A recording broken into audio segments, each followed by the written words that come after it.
A corporation is a totalitarian system, and by now they're very big ones. You know, they're huge command economies, which are internally modeled. I mean, they're just the, you know, they have pretty much the structure of a totalitarian state.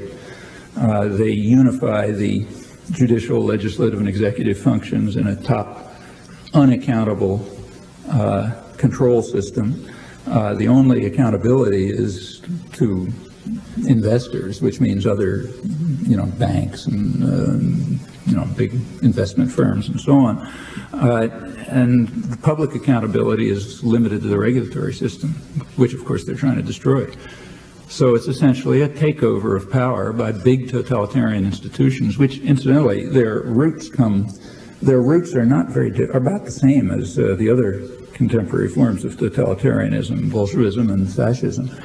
They all come out of late 19th century, you know, vaguely Hegelian ideas about organic entities having rights above individuals and so on and so forth. There's actually pretty good scholarly work on this, on the origin of 20th century. The corporations got their current power mostly in the early part of the century. You know, they're not like sort of graven in stone. The rights of immortal persons with things like free speech and, you know, all that kind of stuff. That's early 20th century. And it was not granted by legislation either. It was done mostly by courts and lawyers and so on. And it's a form of totalitarianism, and you don't ask it to be more soulful any more than you asked Stalin to be more soulful. These are institutional structures. They behave the way they do. You have to eliminate them. And so these were truisms in the working class movements not very long ago.